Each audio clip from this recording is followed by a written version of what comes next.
Avez-vous déjà pensé qu'une simple photographie ancienne pouvait cacher un drame si profond qu'il entrait toute une vie?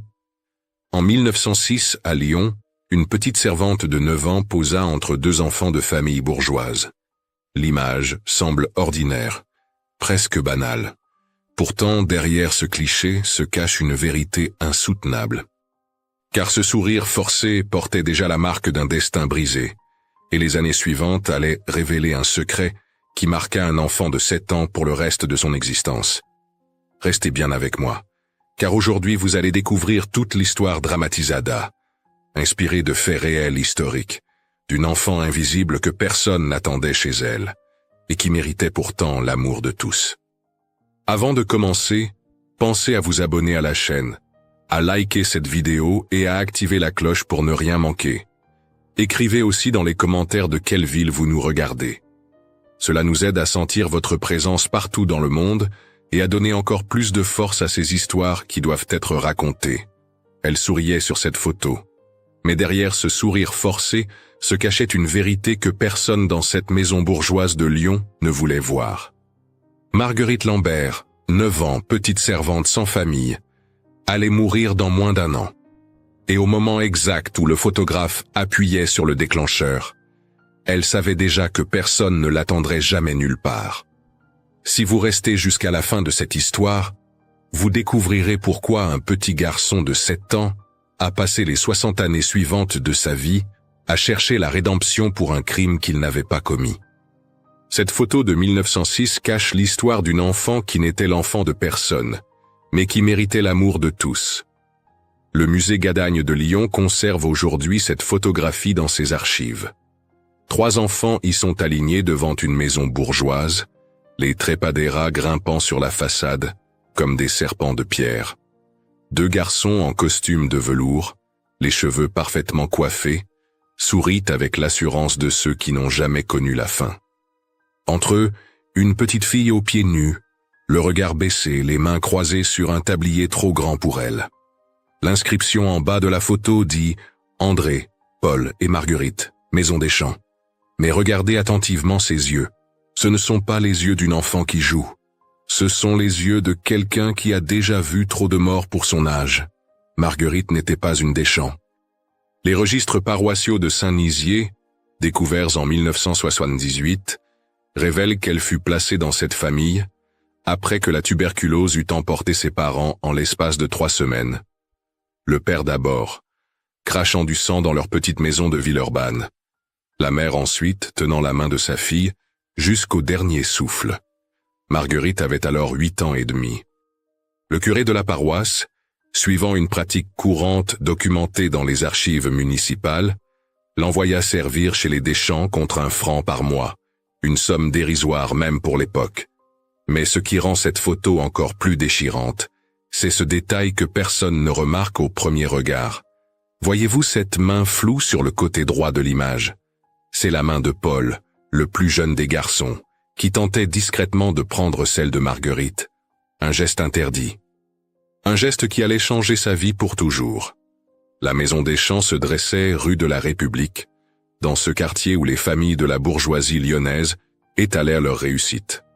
Monsieur Deschamps dirigeait une manufacture de soie, Madame organisait des réceptions où l'on parlait des dernières pièces de théâtre. Leurs fils, André et Paul, étudiaient le latin avec un précepteur. Dans ce monde de dentelles et de porcelaine fine, Marguerite était invisible. Elle se levait à 4 heures du matin pour allumer les feux dans les cheminées. Ses petites mains, marquées de brûlures que le livre de comptes de la maison mentionne indirectement, en notant des achats répétés de pommade, portaient l'eau chaude dans les chambres. Elle mangeait debout dans la cuisine, toujours après que tout le monde eut fini, la nourriture déjà froide. Et la nuit, elle dormait dans un réduit humide près de la cave, serrant contre elle une poupée de chiffon déchirée, la seule chose qu'elle avait pu garder de sa mère. Mais il y avait Paul. 7 ans, des yeux bleus comme le ciel d'été, et un cœur qui n'avait pas encore appris les règles cruelles de son monde. Le dière qu'il tiendra plus tard, découvert en 1995 dans les affaires de sa succession, raconte comment il partageait ses bonbons avec la petite servante quand personne ne regardait. Comment il l'écoutait chanter ses vieilles chansons du Lyonnais, pendant qu'elle lavait le sol. Comment il avait pleuré le jour où Madame Rousseau, la gouvernante, avait pincé Marguerite si fort qu'elle avait laissé des marques violettes sur ses bras maigres.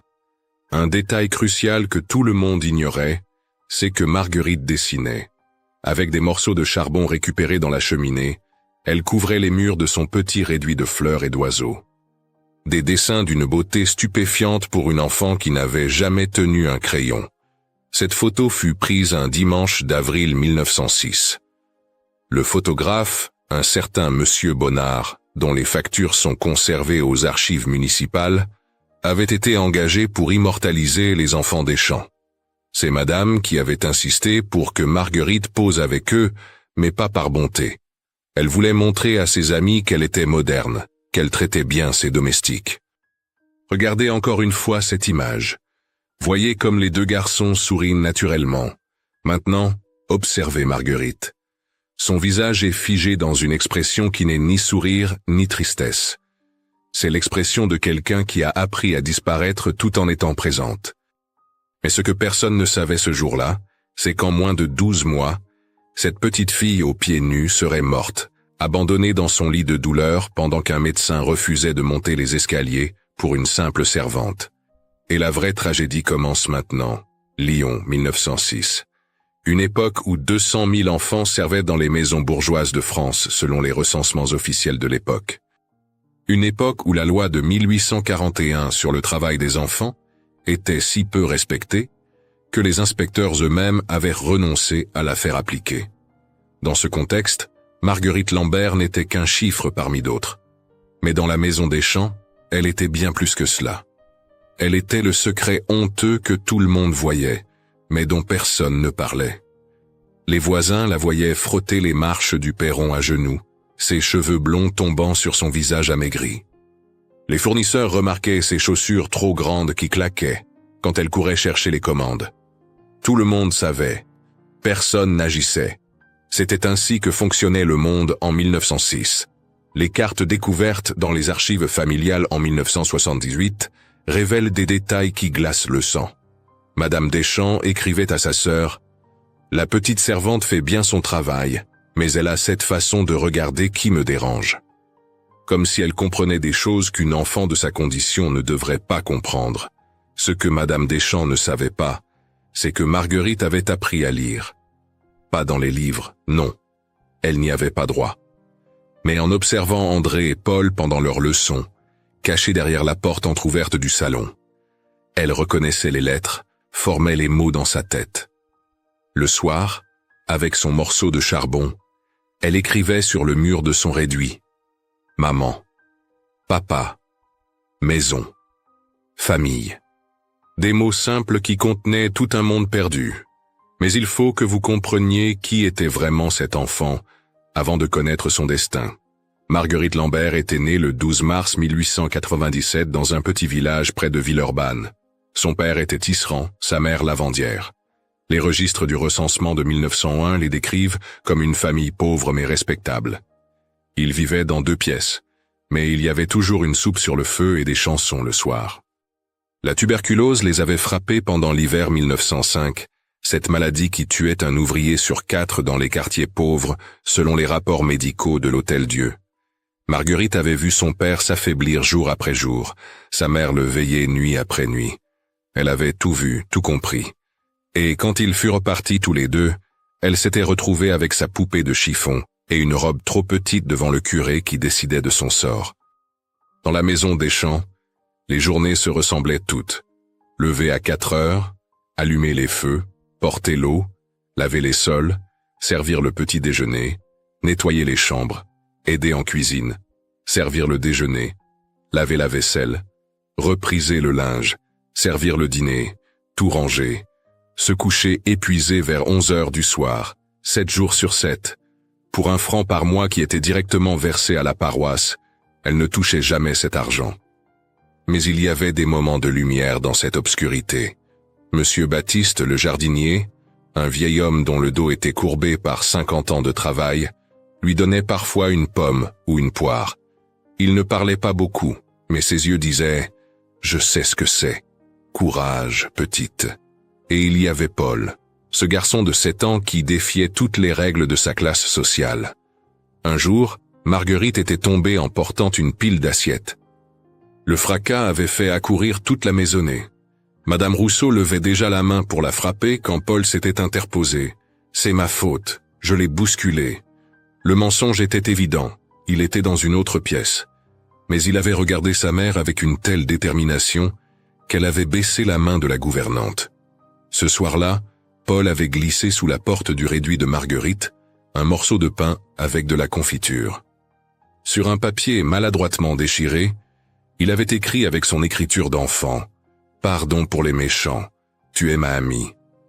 Marguerite avait pleuré en silence, serrant ce papier comme un trésor. Elle l'a gardé jusqu'à la fin. Mais l'événement qui allait sceller le destin de Marguerite se préparait déjà.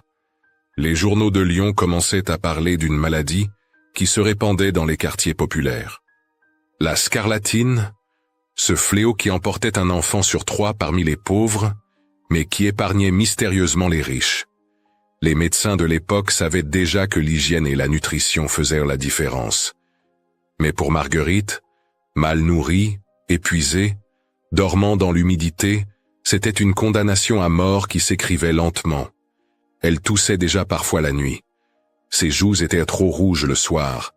Ses mains tremblaient quand elle portait les plateaux lourds. Les signes étaient là. Personne ne voulait les voir. Jusqu'à ce matin de janvier 1907 où tout a basculé. Janvier 1907. Lyon se réveillait sous la neige, et dans la maison des champs, Marguerite tremblait de fièvre depuis 3 jours. Elle continuait pourtant à travailler, cachant ses mains brûlantes sous les manches de sa robe usée. Les rapports médicaux de l'Hôtel-Dieu de cette période décrivent les premiers symptômes de la scarlatine. Fièvre soudaine, gorge en feu, éruption écarlate sur la peau. Marguerite les avait tous, mais elle savait qu'avouer sa maladie signifiait être renvoyée. Et où irait une orpheline malade de 9 ans en plein hiver? Elle serrait les dents, avalait sa douleur, continuait. Mais Paul avait remarqué.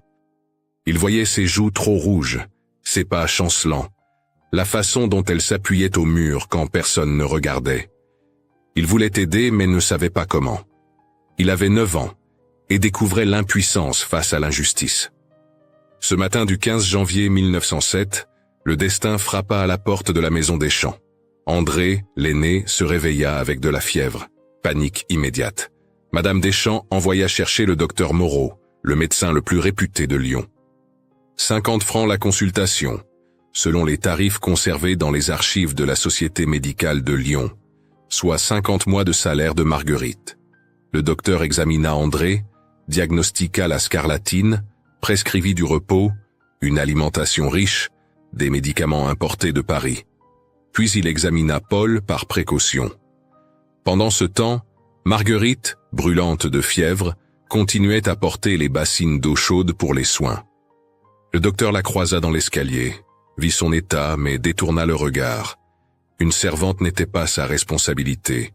Les archives de son cabinet, retrouvées en 1982, ne mentionnent même pas sa présence. La gouvernante Rousseau fut la première à prendre la vraie mesure du danger. Non pas par compassion, mais par peur de la contagion. Elle ordonna à Marguerite de rester dans son réduit, de ne plus approcher les enfants des champs. La petite fille se retrouva isolée dans ce cachot humide, avec pour seule compagnie sa poupée de chiffon et les dessins de charbon sur les murs. La fièvre montait. 40 degrés selon le thermomètre que Paul avait volé dans la chambre de sa mère pour vérifier. Il notait dans son journal intime « Marguerite va mourir et personne ne fait rien. J'ai peur. Je veux l'aider mais maman me l'interdit. » Cette nuit-là, désobéissant pour la première fois de sa vie, il se glissa jusqu'au réduit. La scène qu'il découvrit le marqua pour toujours. Marguerite délirait, appelait sa mère morte en patois lyonnais. Ces mots anciens que les bourgeois ne comprenaient pas.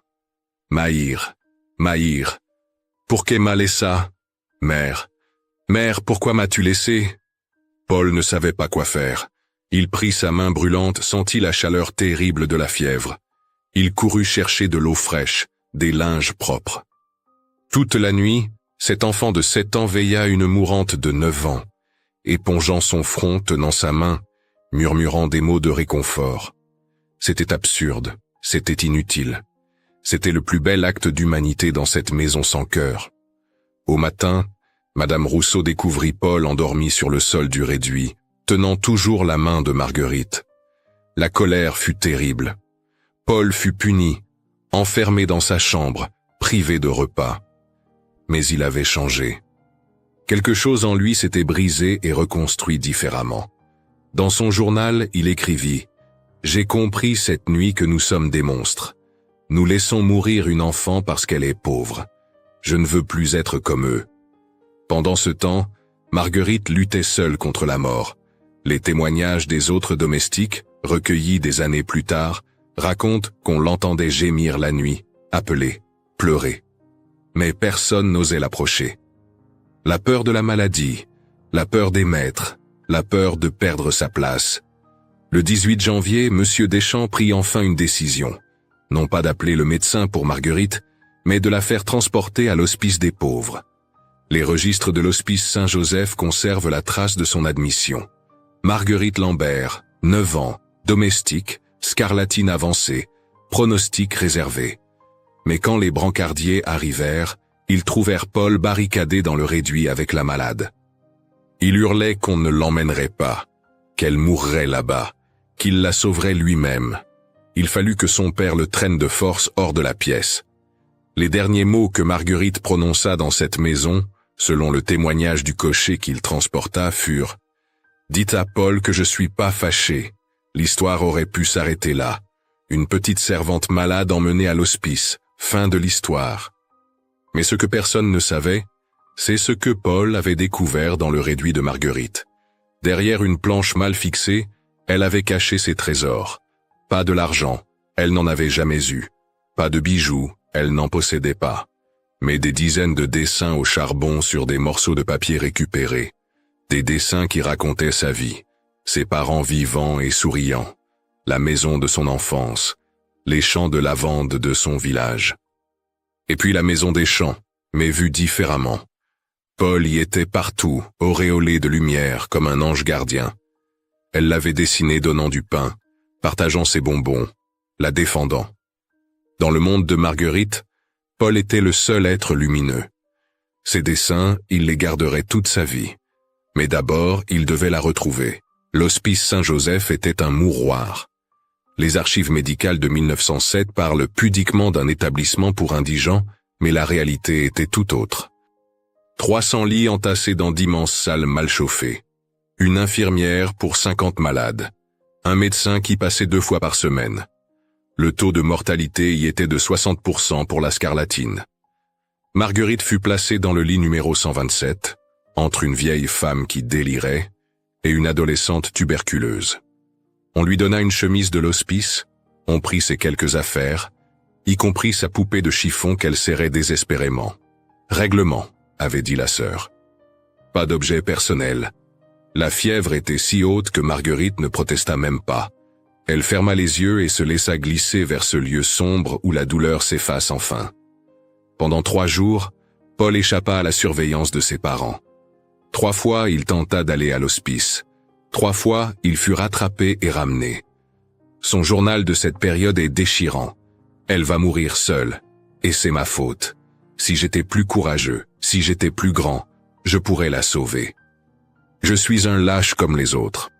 Le 21 janvier 1907, profitant d'une sortie familiale à laquelle il avait feint d'être trop malade pour participer, il réussit enfin. Il vola 20 francs dans le secrétaire de son père, une fortune pour lui, et courut jusqu'à l'hospice. Ce qu'il y découvrit le hantrait jusqu'à son dernier souffle. L'odeur d'abord, mélange de désinfectants, de maladies et de mort qui prenaient à la gorge. Les cris ensuite.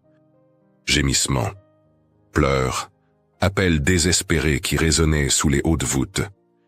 Et puis Marguerite, il la chercha lit par lit, ignorant les protestations des sœurs, jusqu'à la trouver. Elle était méconnaissable. Son visage autrefois rond était creusé, ses yeux enfoncés, ses lèvres gercées. L'éruption écarlate couvrait ses bras maigres. Elle respirait avec difficulté, chaque souffle un combat. Paul s'agenouilla près du lit, prit sa main, Elle ouvrit les yeux, le reconnut. Un fantôme de sourire passa sur ses lèvres. « Paul, » murmura-t-elle, « t'es venu, t'es vraiment venu. » Les archives de l'hospice mentionnent un incident ce jour-là. Un jeune garçon de bonne famille qui refusait de partir, qui criait qu'on devait mieux soigner une patiente. Il offrait son argent, suppliait, menaçait de dire à son père, un homme important, qu'on laissait mourir les enfants. La sœur de garde, sœur Marie-Thérèse, nota dans son rapport. L'enfant semblait sincèrement attaché à la petite malade.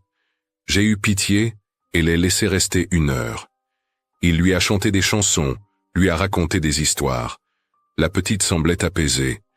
Mais ce que le rapport ne dit pas, c'est ce qui se passa vraiment pendant cette heure. Paul avait apporté quelque chose. Caché sous son manteau, il avait la poupée de chiffon de Marguerite, qu'il avait récupérée auprès d'une aide-soignante moyennant 5 francs. Il la glissa dans les bras de la petite fille. Elle la serra contre elle, pleura silencieusement. Puis elle murmura quelque chose que Paul devrait répéter dans son journal le soir même. « Paul, quand je serai parti, tu te souviendras de moi. Promets que tu te souviendras, que quelqu'un se souviendra que j'ai existé. » Paul promit. Il promit en pleurant. Il promit en sachant qu'il voyait Marguerite pour la dernière fois. Et puis il fit quelque chose d'extraordinaire pour un enfant de son âge et de sa condition. Il sortit de sa poche un morceau de papier et un crayon. Il demanda à Marguerite de sourire. Juste une fois. Pour lui. Elle fit un effort surhumain, souleva les coins de ses lèvres. Paul dessina rapidement, maladroitement, mais avec une intensité qui suppléait à son manque de technique. Un portrait de Marguerite souriant, avec sa poupée, avec en arrière-plan non pas les murs lugubres de l'hospice, mais les champs de lavande qu'elle lui avait décrits. Au bas du dessin, il écrivit « Marguerite Lambert, mon amie, la plus courageuse. Janvier 1907. » Il lui donna le dessin. Elle le regarda longuement, puis murmura « Maintenant, j'existe. Merci. » Cette nuit-là, vers 4 heures du matin, Marguerite Lambert rendit son dernier souffle. L'infirmière de garde nota simplement « Décès lit 127. Scarlatine. À évacuer. Le corps fut mis dans la charrette des morts à l'aube. Pas de cérémonie. Pas de prière. Direction la fosse commune du cimetière de Loyasse. Paul avait réussi à s'échapper encore une fois. Il suivit la charrette à distance. Ce petit garçon en costume de velours courant derrière le véhicule des pauvres morts. Au cimetière, il se cacha derrière un arbre, regarda le fossoyeur jeter le petit corps enveloppé d'un drap dans la fosse où s'entassaient déjà d'autres dépouilles. Pas de cercueil pour les indigents, pas de pierre tombale, pas même une croix. Juste la terre froide de janvier sur un petit corps qui n'avait connu que 9 années de souffrance. Paul resta là jusqu'à ce que la fosse soit refermée. Puis il s'agenouilla dans la boue, ramassa une poignée de terre, la mit dans sa poche. Il garderait cette terre toute sa vie, dans une petite boîte en argent, sur laquelle il ferait graver plus tard. M.L. 1897-1907. Pour que quelqu'un se souvienne. La vie reprit son cours dans la maison des champs. Une nouvelle petite servante fut engagée 2 semaines après la mort de Marguerite. Marie-Louise, 11 ans, orpheline elle aussi. Le cycle recommençait. Mais Paul n'était plus le même enfant. Il refusait de parler à la nouvelle servante, ne supportait pas de la voir porter les mêmes tabliers que Marguerite, accomplir les mêmes gestes, dormir dans le même réduit. Ses parents mirent ce comportement sur le compte du choc de la scarlatine dans la maison. Ils ne pouvaient imaginer qu'un garçon de leur classe sociale pleurait sincèrement une petite servante. Les lettres de Madame Deschamps à sa sœur, conservées dans les archives familiales, mentionnent « Paul fait des cauchemars. Il appelle parfois la petite servante morte. Le médecin dit que cela passera. Les enfants oublient vite. Mais Paul n'oublia jamais. » Son journal intime, tenu jusqu'à sa mort en 1967, revient obsessionnellement sur Marguerite. À 15 ans, il écrit « Aujourd'hui, j'ai revu la photo de 1906. Marguerite y est vivante, entre André et moi. Maman l'a toujours au salon, comme si de rien n'était. Personne ne demande qui est la petite fille aux pieds nus. Elle est devenue invisible même sur la photo. Mais moi je vois sa main que j'ai tenue. Je vois ses yeux qui me regardent. Je vois son sourire qu'elle n'a pas eu le droit de montrer. À 20 ans, étudiant en médecine contre la volonté de son père qui voulait qu'il reprenne la manufacture, il écrit « Chaque enfant pauvre que je soigne, c'est Marguerite que j'essaie de sauver. Mais elle est morte depuis 13 ans, et rien ne la ramènera. » La culpabilité le dévorait. Non pas une culpabilité abstraite, mais précise, documentée. Il avait fait des recherches. En 1907, année de la mort de Marguerite, 200 000 enfants travaillaient comme domestiques en France. 25% mouraient avant leur 10e anniversaire. Les rapports de l'inspection du travail qu'il consultait à la bibliothèque universitaire dressaient un tableau accablant. Malnutrition, épuisement, maladies non soignées, violence physique. Et personne n'agissait. La loi existait mais n'était pas appliquée.